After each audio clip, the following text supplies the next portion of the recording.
That's part of it, but it's not the narrative, it's the facts.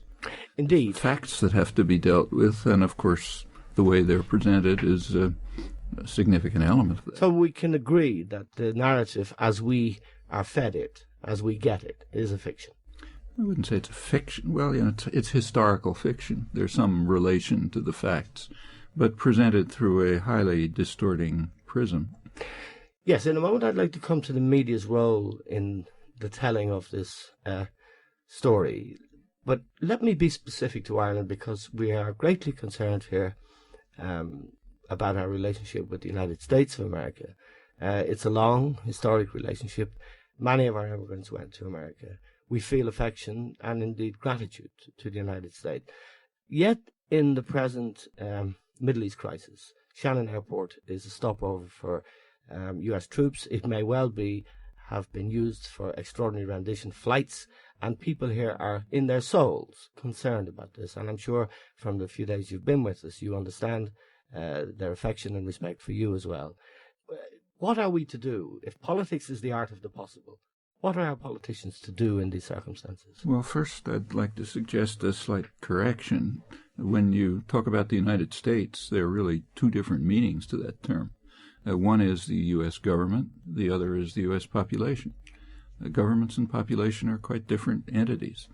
You mentioned that I was a radical critic. Actually, I'm a very conservative critic. Yes. My positions are pretty much the same as the majority of the population.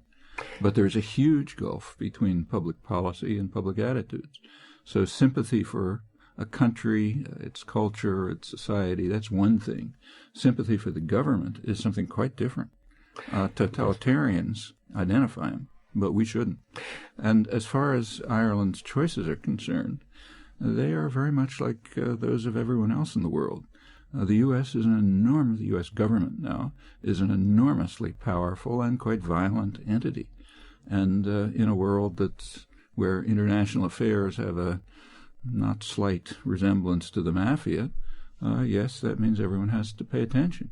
If you're living in a place which is run by a mafia don, you can't disregard what they may do, what he may do.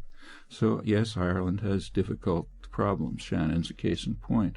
And Irish simply have to ask whether they want to participate in take extraordinary rendition. I mean, that's just that's just a fancy term for torture. Yes, and so of course the question is whether you want to participate in torture. Well, okay, it's a choice you have to make. Are you afraid of the mafia don to the extent that you will participate in torture, or refuse, which can be done? And in fact, the American population would mostly agree. In fact, so would Congress. But let's take the more complex question of use of Shannon for whatever military purposes it has been used for. As far as I know, that's rather obscure, but whatever it is, there comes the question, do we want to participate in what was called at Nuremberg the supreme international crime, which includes within it all of the evil that follows, namely the invasion of Iraq, which is a straight example of outright aggression with horrendous consequences. So have to ask again, do we want to participate in it or not? I take, and I'm sure our listeners will take, the distinction you make between the people of the United States and the governing elite in the United States. Can we take it from what you've said, that democracy doesn't function in the United States? You certainly can. In fact, it's one of the most serious problems in the world now, is a growing democratic deficit, as it's called. Formal democratic institutions, very high level of freedom, in fact, in some respects, the highest in the world. Protection of freedom of speech, for example, in the United States goes far beyond England or continent or any other country that I know of. Yes, we have to make it, but the fact is that these democratic institutions barely function. Take, say, the elections last November. I mean, if those elections were taking place in an enemy state, we would just laugh. They didn't take place in any serious sense. Why precisely? Well, the public opinion happens to be studied in great detail in the United States, so we know what it is. It's not reported by the media, but there are extensive studies by the most prestigious institutions. Several of them were released right before the election. What they demonstrated was that both political, I won't go through the details, but they showed that on issue after issue, both political parties were far to the right of the population on very important issues. Now, how was the election run?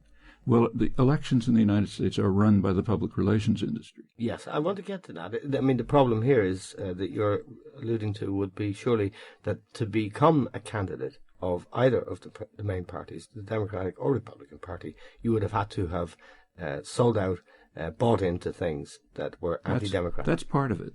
But yes, in fact, the election was a choice between two men born to wealth and privilege and political power, went to the same elite university, joined the same secret society where people are trained to be members of the ruling class, have a position within the political system because of the massive support they get from pretty much the same corporate and other institutions. But that's only a small part of it.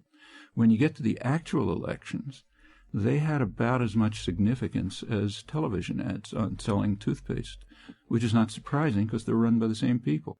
Yes, just to go back to that point about the society, you referred to the secret society. It was at Yale University, I believe. It's Skull and Bones at Yale University. Can I ask you, a friend of mine in France told me recently, someone who's in the media business, that all recent American presidents in living memory had been Freemasons. Do you know if that's true? No, I doubt that at all. I think that's tough information. Off the radar. Yeah. Let me ask you then about in my lifespan. I'm 60 now. When I grew up, communism was the great evil. Before that, fascism. Before that, again, Soviet communism.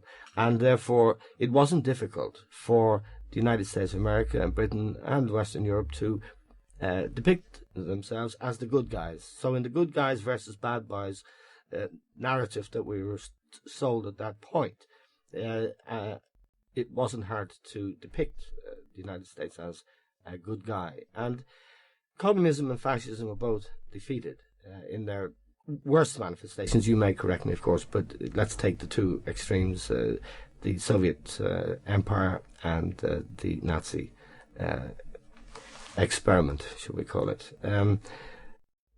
Had the United States of America not existed, and Western European values as we know them not existed, what would have confronted totalitarian communism? Well, first of all, you're talking about a narrative, which is correct. The relation between the narrative and history is quite slight. If you take a look at the events of the Cold War period, it's true that the United States and Russia were antagonists, but in a very strange sense. They were actually on the same side. Russia was the junior partner in a system of world domination, and the tacit agreement was that Russia could carry out whatever actions it did within its own domains. The West would scream about them but wouldn't do anything about them, and the United States could do with anything it wanted within its much vaster domains. And if you look at the events of the Cold War, within U.S. domains, there was just atrocity after atrocity under the pretext of defense against communism, which had absolutely nothing to do with it. Yes, it is a free society. These were the death squads in Nicaragua, and I want to ask you specifically. That's the tiny part of it. Yes, I mean, there's a long record, of overthrow of parliamentary governments, of support of international terrorism, of involvement in it, of institution of neo-Nazi military dictatorships, all under the pretext of protection against communism. The tacit agreement was each side would let the other alone.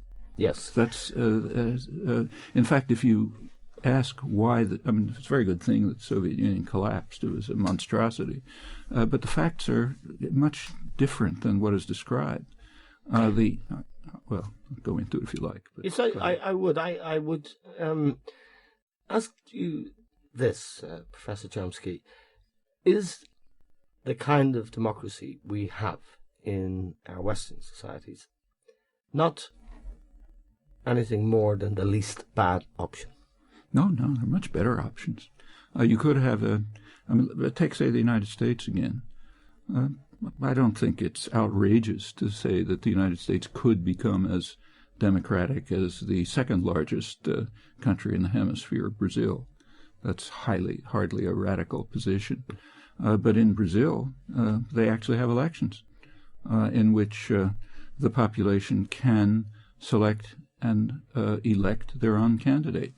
In this case, one of the more impressive figures in the world scene, person of peasant background, a union leader, never had any higher education, strongly opposed by the highly concentrated media, a country with enormous inequality, a very brutal state, and so on. Nevertheless, they're able to elect a president, not two rich boys who went to the same elite university. How could they do it?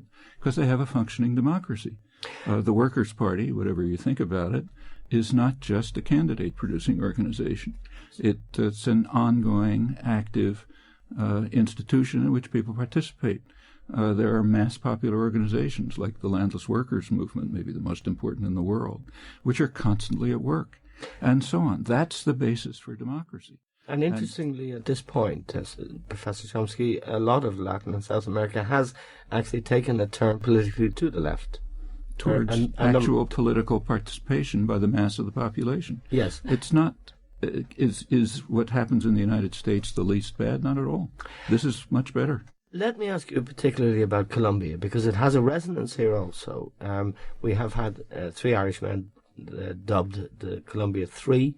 They were tried in Colombia, found not guilty by that court, and then in a subsequent appeal, which wasn't at all very legal, they were found guilty. We also have one of our best investigative journalists, in fact our best investigative journalist, suffering from some tyrannical behaviour by our own government, all based on a narrative, a fiction about Colombia. You've written extensively about Colombia. The story we're told by our government is that Colombia is a fine place where FARC narco-terrorists are the problem, and the government is trying to get rid of them, and our people were working with the FARC terrorists and all of this stuff. Now, tell us about Colombia. Well, there's another narrative, if you like, which is told by the church, by human rights organizations, by the actual record, which is almost diametrically opposed to that. Colombia has had the worst human rights record in the hemisphere for the last 15 years by a large measure. It's also the leading recipient of U.S. military aid by a large measure, and those two facts are correlated throughout a lot of history. The government, the overwhelming majority of the atrocities are carried out, and the State Department reports will tell you this, are carried out by the government and the paramilitaries, who are in such close alliance that Human Rights Watch describes the paramilitaries as the 6th division of the Colombian army. It has 5 official divisions and a 6th division. And also the drug... Let's talk about drugs. The drugs, yes. Most of the drug traffic is done by the paramilitaries. Yes. And that's ignored because it's part of the government paramilitary apparatus that the United States supports. And most of the drugs are consumed by the people of the United States, who is allegedly waging a government allegedly waging a war on drugs. Look, if the United first, there's several. If you run a real source on this, the best is done by an Irish journalist, Noam Chomsky, yes, who's just come out with another book which goes into this in great detail. So I won't talk about it. Yes, we had him on our program actually. Fine, recently. okay, yes. that's the truth, not the narrative. And yes, there is a drug problem in the United States, as throughout the world, and it is well known how to deal with it. By the government's own studies, the most cost-effective method is prevention and treatment. Far better than police action or out-of-country action. But let's see what's happening in Colombia. I mean, there are plenty of drugs that are murderous. By far the worst is tobacco. I mean, just incomparably worse than hard drugs. Look at the figures. Suppose that Colombia were to carry out chemical warfare in Kentucky and North Carolina to wipe out tobacco crops. Would that be legitimate? I mean, it's outlandish. The United States is carrying out chemical warfare. I've seen it on the ground. Chemical warfare to destroy peasant agriculture, to drive peasants into urban slums. You see these people, their crops are destroyed, their children are dying, they have sores all over their hands, they're pleading for assistance. Poor peasant farmers in Khalkha, where I happen to be, subjected to intensive chemical warfare carried out by U.S. mercenaries. That's what's DynCorp, which is the U.S. Farms out its terrorist activities. These are ex-military and so on, flying planes to destroy crops and to clear the land so that the population, indigenous people, campesinos, Afro-Americans, will join the several million displaced persons, one of the largest in the world, and the land will be cleared for mining companies, foreign investors, oil drilling, monoculture, agribusiness, and so on. It'll also destroy the diversity. What does this have to do with drugs? I mean, yes, they're producing coca, partly because Colombia is a very rich country, potentially, but it has incredible inequality. I mean, you go to Bogota, it's beautiful. Take a look in the countryside. There's miserable poverty and oppression and violence. Yes, so peasants are driven to producing something that'll enable them to survive. Now, Hugh Chomsky in his book makes a very interesting observation. He points out that the European Union subsidies for tobacco alone are greater than all funding for alternative crops in Colombia and other places. Well, that tells you something very significant about the drug war. It means that for Europe, subsidizing poisonous substances is far more important than enabling peasants to survive without producing coca. Draw the conclusions from that. Yes. Tells you something about the drug war. When you spoke in Dublin on Tuesday night, you referred to the conflict in the Middle East at the moment, and you've referred in particular to the standoff with Iran over its nuclear program. And you said, whilst anybody, and I'm quoting you roughly, whilst anyone in their right mind wouldn't want to see Iran have a nuclear weapon, Iranians, looking from their perspective, would be crazy not to have a nuclear weapon. Actually, to be clarified, I was quoting is one of Israel's leading military historians, Martin von Creveld, who pointed out that under present circumstances, Iran would be crazy not to develop nuclear weapons. If you want a more extensive discussion of this, I'd suggest this morning's Financial Times, which has a long article by Selig Harrison, one of the leading specialists on the topic, who points out that Europe, under U.S. pressure, is refusing to implement the agreement made with Iran, which was, it's rarely reported here, that Iran would terminate its enrichment operations in return for a European agreement to deal with security issues. And that means primarily the threat to Iran by the United States and its offshoot Israel. Well, under U.S. pressure, Europe has refused to deal with that. Those were equivalent. And what Harrison points out is, well, here's a way to deal with the problem diplomatically, namely live up to your obligations. Stop threatening Iran with subversion, bombing, and so on, deal with security issues. And then maybe you can approach the question of whether they should continue doing what they are doing, which so far is within the Non-Proliferation Treaty. And Harrison goes on to make a more important point. He says the reason the Non-Proliferation Treaty is breaking down, is primarily because of the refusal of the nuclear powers to live up to their obligations. Now, he didn't say it, but the United States is far in the lead in refusal to live up to the Non-Proliferation Treaty. But just elaborate slightly on that, Professor Chomsky. What are they not doing? Article 6 of the Non-Proliferation Treaty states that the nuclear states must undertake good faith measures to eliminate nuclear weapons. That was underscored by the World Court about 10 years ago in a judgment making that a legal obligation for the nuclear states. Now, none of them have lived up to it, but the United States is alone in officially rejecting it. Okay. And there's a bargain in the NPT, the Non-Proliferation Treaty. The bargain is that the non-nuclear states will not develop nuclear weapons.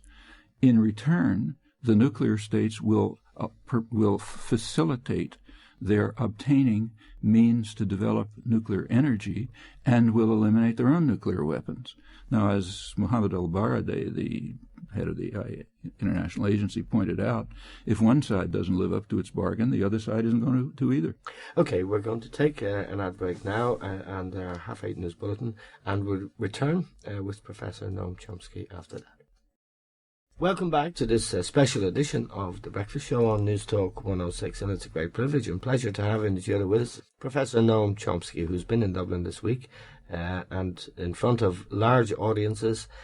He has been talking about his view of the world, which is unique, of course. He is one of the most respected dissenting voices in the Western world, and given that he teaches at the Massachusetts Institute for Technology and lives in the United States of America, is not an easy thing to be. Professor Chomsky, the media are pivotal, I would have thought, in our understanding of the modern world, its issues, and in this narrative we've been talking about that is only partly true. How important would reform of the media be in the United States? How closely is the media in the United States linked into corporate culture that is effectively the boss? With one qualification, the same is true throughout the West. Yes, it is. Yes, I'm talking about the United States. It's not. You can't say it's linked into it. The media are part of the corporate system, so they're not linked to it. So the major media are themselves huge corporations, mostly part of mega corporations. Furthermore, if you think of the media as a business, which is what they are, like every other business, they sell a product to a market. The market is other corporations, advertisers. That's what finances them. So the media are selling a product, namely audiences, to other businesses. And they're very tightly interacting with the government. There's a flow of people, a lot of pressure, and so on. So it's a very concentrated system of concentrated power, partly state power, partly corporate power. And we should remember that corporations are tyrannies. Corporations are about the closest that humans have come to the totalitarian model. Yes, indeed they are. And they are the twin evils that you could have said would be communism and corporatism. Yes, and corporatism will never be defeated. Well, in fact, there used to be genuine conservatives. They barely exist anymore. Yes. But if you go back a century, when corporations were given incredible rights by the courts, conservatives were appalled. They regarded this, in fact, as a kind of communism. Yes. As a return to feudalism. Yes. Because they're providing private tyrannies, unaccountable private tyrannies, with the rights of human beings. And that very plausible phrase that was used, a share-owning democracy, is in fact... That's a total fraud. Just it is, but I bought into it. Well, take a look at take a look at stock. I didn't buy any shares. Take a look at stock ownership. Of course. I mean, we have the figures for the United States. I don't remember the exact numbers, but something like half of the stocks are owned by 1%, and most of them by the top 0.5%. Yes. For most of the population, it's your pension fund may have some stock somewhere. It's a complete joke. Let me ask you about, again referring to Irish attitudes and I think Western European attitudes to the United States. France, where I have home and spent some time. People love American culture, like American people, but they detest something about the United States. We seem to remember a different United States, a different America, the America of Frank Sinatra, Bing Crosby, Martin Luther King, John F. Kennedy. And I read a pamphlet of yours, an essay of yours, about revisiting Camelot, which was the media name for the Kennedy White House on its time.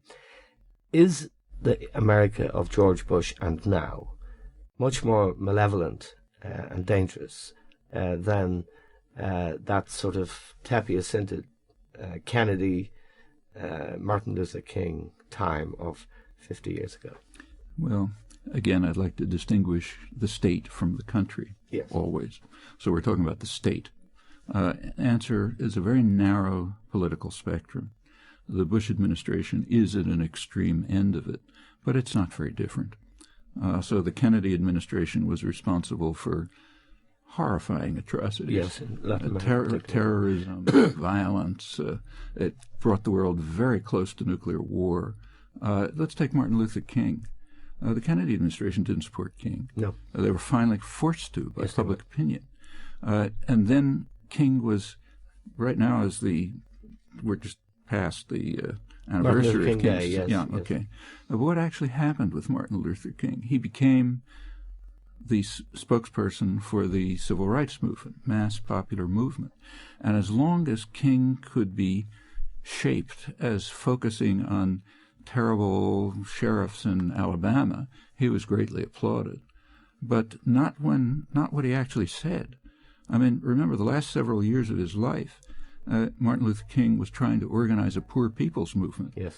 He was assassinated at a time when he was going to speak at a convention of a poor people's movement. Well, that was denounced. He was regarded as having gone off the edge. He lost his credibility. He wasn't just talking about brutal Alabama sheriffs. He was talking about us. Yes. And as soon as you start talking about us, that's off. Not allowed to do that. So the Martin Luther King who has been created as an image is an invented one, not the actual Martin Luther King, yes, because he was going much too far. Yes. He was talking about poverty, oppression, serious crimes in the North. No, that's not allowed. There was an America at the time, and still is, of activism. The Kennedy administration was not in favor of it. They were dragged in kicking and screaming. I remember demonstrations in Jackson, Mississippi, where demonstrators were trying to flee the state police who were brutally beating them, fleeing up to the steps of the federal building where state police can't go. And there were federal marshals there sent by Washington who were throwing them back into the crowd. Yes. Yeah, that was happening too. Were you, Throwing them back into the streets where they could be beaten. when you were young, Professor Chomsky, did you ever buy into the Kennedy era, which was presented so lavishly? Were you always a radical in this way? Well, I wasn't a radical. I was a conservative. Yes, and therefore I was strongly opposed to the Kennedy administration, which is one of the most brutal and dangerous in American history. I can run through it if you like. Yes, so I understand. The Kennedy administration gets a very good image. Yes, and there's a reason. particularly in this country. There's a reason for it. The Kennedy administration understood that if you're nice to intellectuals, you're going to get a good image. So they invited people down to have lunch with Jackie Kennedy and talk about Proust and patted them on the head and so on and so forth. Recitals in the White House. And they got a wonderful image. Intellectuals love that. The Bush administration doesn't. Has contempt for intellectuals. They get a terrible image. But if you look at the actual practices, they're different, but not so different. The future. America is now the sole hyperpower in the world. Economically, its political influence is massive in the newly liberated from communism parts of Europe. There is a division, as you know, between old Europe and New Europe is attached, and probably the majority of Europe now attached to the American way of doing things. Is the future bleak, and bleaker than it's ever been, because of corporatism, because of technology, because of the declining numbers of people who engage with democracy, even on the level that you did as a young man, I did as a young man, that the civil rights movement was able to happen because of? Well, I was not a young man at the time of the civil rights movement. I was a young man in the 1940s when I had similar critique of what was going on then, but put that aside. Is it bleaker now? Well, first of all, New Europe, the core of New Europe was Italy and Spain. They were the ones who were praised most enthusiastically as New Europe because they overruled overwhelming majorities of their population and did what George Bush told them to. Yes. Tells you something about how democracy is viewed in the West. Is the future more bleak? Well, it depends where you look. Not if you look at populations. So the 1960s have a terrible image, and the reason is because they had a civilizing effect. They brought large numbers of people, usually passive and apathetic, into the political arena to express their concerns. The 1960s changed the country and the world. That's why there's women's rights, civil rights, opposition to aggression, environmental concerns, and so on. So naturally, they have a terrible image. In fact, it was even the name for it. It was called the crisis of democracy. People are becoming too democratic. We have to do something about it. So, and that's extended. Can America return to that? Given it's not a matter of return. It's more now than it was then. The major popular movements that have really changed the country were not in the 60s. They are since. The women's movement, for instance, is the 70s. The solidarity movements, which are something new in the history of European imperialism, are from the 80s, mostly based in mainstream America, churches in Kansas and places like that. This is the first time in history that people from the imperial power have gone to live with the victims, to help them, to protect them. It never happened in Europe. It never happened in U.S. history. That's the 1980s, right in the mainstream.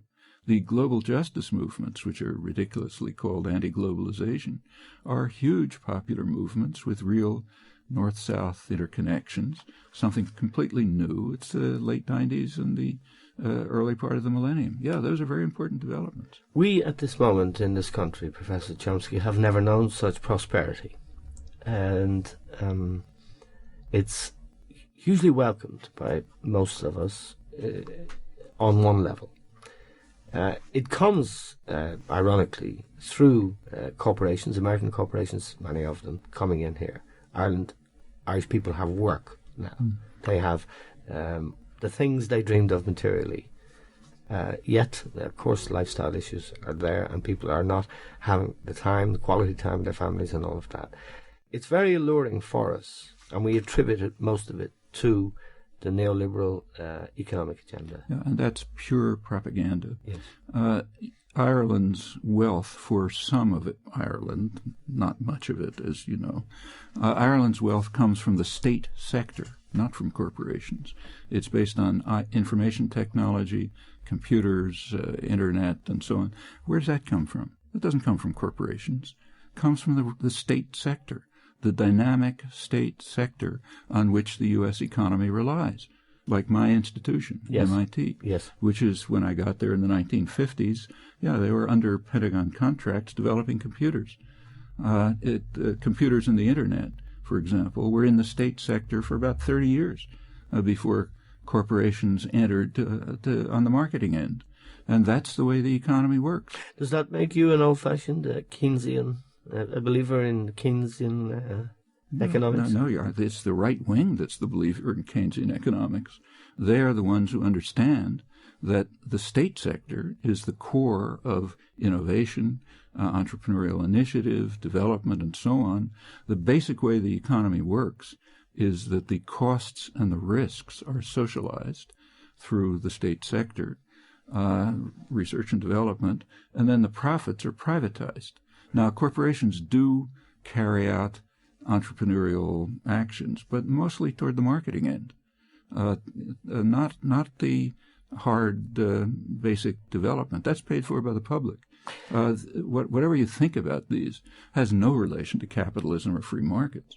So yes, a part of Ireland, a certain part, not the rest, is benefiting enormously from the dynamism of the state sector in the United States. Okay, let me ask you finally, Professor Chomsky, about Europe, the European Union, the concept of Europe as envisaged by the French, particularly the Germans also, that it would, if it developed, be a third force in the world. If you took the Chinese and the United States, you'd have a third force. It would be a united Europe. It's something that we reflect on greatly and are continuing to reflect on as European enlargement takes place. Mm-hmm. What's your view of it as a project? Well, as a profit? As a project. Project? Well, first of all, this has been a profound concern in U.S. policy planning since after the Second World War. There was concern all through the 50s that Europe might become a third force.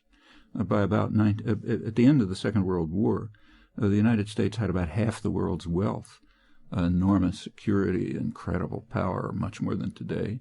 By 1970, the world had become what's called tripolar, three major economic concentrations: North America, Europe, East Asia, then primarily Japan.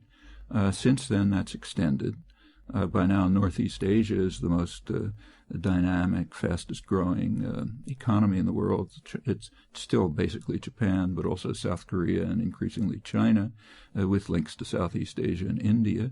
European Union and China are becoming much more close. In fact, they became each other's leading trading partners, or close to it, last year, probably more this year. Furthermore, those relations are developing with South America. There are now South-South relations.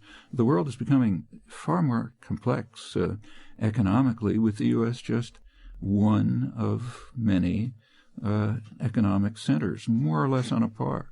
And there is a question as to whether Europe will use its economic power, which is approximately on par with the United States, maybe greater, and other advantages, to strike an independent course. And the argument in Europe is basically between the social model, which is the French model, which believes people basically work to live, and the neoliberal model, which believes people live to work. And that division is between, I suppose most strikingly, between the new emerging European nations, recently in the Soviet bloc, and between the Spanish, the French, British, somewhere in between, and the Irish going for it. Our Deputy Prime Minister, our Taoiseach Mary Harney, had a phrase, we want to be closer to Boston than to Berlin. Well, see, again, you have to distinguish the populations from the government. Yes. In the United States, the populations are overwhelmingly opposed to this, overwhelmingly. Simply take a look at the results of public opinion studies. Yes. They do not want to live to work.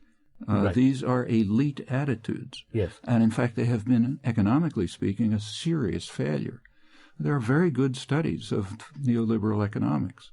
The countries that have followed the neoliberal rules have suffered for it. The ones who ignored the rules have succeeded. That's economic history right through the development of the contemporary world. You take a look at the last 20 years, when the neoliberal rules have been applied. The countries that have observed those rules, like, say, Latin America, which did observe them, for them it's been a disaster. For East Asia, which completely ignored the rules, and in fact followed the model of the currently wealthy countries, they've grown quite rapidly. This is all obscured in, say, World Bank statistics and so on by putting them all together. So if China grew fast by violating neoliberal rules, that's called a triumph of neoliberalism. But if you disaggregate and you take a look at what actually happened, it's pretty much what we know from hundreds of years of economic history. The countries which did allow something like a market to function suffered for it. In Eastern Europe, where there's a lot of illusions about this, yes, elites think this is wonderful, probably in Ireland too. Yes. Take a look at the actual facts of the matter, and economic history, or the attitudes of people. So if you want to be like Boston, let's see what Boston believes. Now, the last 25 years in U.S. economic history have been unique. It's the first time in economic history in the United States that for the majority of the population, real wages have stagnated or declined. Benefits, which were weak to start with, have collapsed. 25 years ago, the United States is the richest country in the world, has enormous advantages. So as you'd expect, they had about the lowest working hours and the highest wages. By now it's reversed. They're down at the bottom in real wages, and at the top in working hours. Do people like that? No, they can't stand it. So if you want to be like Boston, not the rich people in Harvard Square, but the actual people in Boston, yes, this is not what they want at all. I think Irish people are actually beginning to realize that, me included. Professor Noam Chomsky, it's been an absolute pleasure talking to you on our program. Thank you very much indeed. Okay.